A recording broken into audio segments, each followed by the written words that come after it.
Il n'y a pas d'action militaire sans objectif politique. En Afrique, la France tue plus que Covid, Ebola et Sida réunis. La présence de l'armée française sur le sol africain n'est pas légitime. C'est une armée d'occupation qui n'a qu'une seule mission. Elle est le moyen que met en place la France pour assouvir son objectif politique qui est de consolider la colonisation française en Afrique dite francophone. L'armée française est un cancer qui se métastase à une vitesse extraordinaire chez nous. La présence de Barkhane coûte, selon les dires des officiels et parlementaires français, plus de 2 millions d'euros par jour à la France. Ça fait 1,311 milliard de francs CFA par jour. Par jour. Vous croyez que la France dépense 900 millions d'euros, soit près de 600 milliards de francs par an pour les beaux yeux des Africains parce qu'ils nous aiment? Mais non! S'ils nous aimaient, ils allaient affréter des avions pour embarquer tous les frérots qui veulent aller en France pour aller les déposer là-bas en Europe. Ou bien plus simple, ils allaient juste annuler l'obligation d'obtenir un visa pour voyager chez eux. Au lieu de ça, ils nous font torturer en Libye. S'ils sont là depuis toutes ces années, c'est parce qu'ils gagnent plus qu'ils ne dépensent. Nos guerres sont leur business. Ils les initient, ils les financent, ils les entretiennent. Ils nous pillent, ils nous exploitent, ils nous martyrisent et ils nous assassinent. Ce sont nos ennemis, au même titre que les djihadistes qu'ils prétendent nous aider à combattre. Chaque soldat français qui tombe en Afrique, c'est un ennemi qui tombe. Eux pleurent leurs 57 agents perdus au Sahel, dont certains d'ailleurs dans des conditions ouïa-ouïa. Mais qui pleurent nos centaines de soldats morts? Qui pleurent nos milliers de civils tués? Qui pleurent avec les millions de déplacés, de blessés, d'existences détruites? Nous ne pourrons pas vivre dans la paix et la prospérité en Afrique tant que nous comptons sur les Français pour assurer notre sécurité.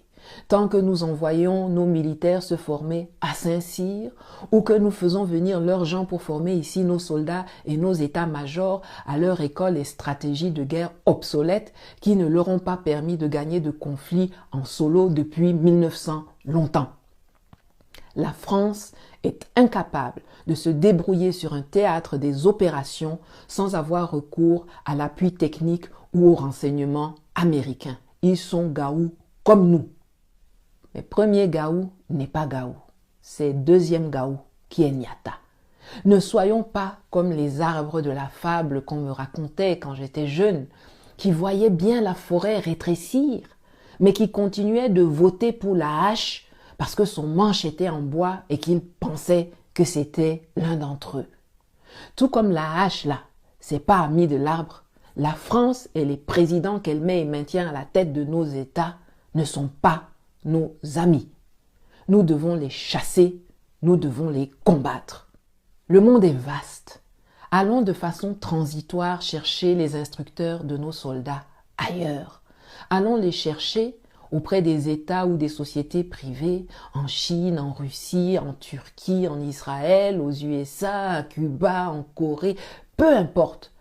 Où vous voulez, mais loin de la France et si possible loin de l'Europe tant que cette dernière s'affichera complice des turpitudes françaises en Afrique. C'est une solution temporaire, en attendant d'avoir reformé nos soldats, réinitialisé et actualisé le logiciel de nos militaires, de les avoir équipés de sorte à en faire des armées puissantes et disciplinées, capables non pas de fomenter des coups d'État contre les gouvernements de leur pays, mais de s'unir pour défendre vaillamment et implacablement les frontières de nos espaces communautaires. Je veux encore une fois souligner que le recours à des alliés extérieurs n'est valable que pour une période intérimaire, car ce serait vraiment complètement contre-productif de vouloir sortir des griffes d'un colon pour aller se jeter dans la gueule d'un autre. Ce seront des accords ponctuels, gagnant-gagnant. La solution finale et pérenne ne pourra qu'être endogène. Elle ne pourra venir que de nous-mêmes. C'est à partir de ce moment-là qu'on va vraiment pouvoir peser sur la scène mondiale et se faire respecter. Voilà, je m'arrête ici aujourd'hui. Ce genre de prise de parole de ma part augmente la haine de l'État français contre moi et fera sans doute redoubler les tentatives de ses agents pour me faire taire, peut-être à jamais. Mais je n'ai pas peur. Et si j'ai pu éveiller votre conscience, alors, quoi qu'il m'arrive, je sais que la lutte continuera jusqu'à la victoire finale. À bientôt.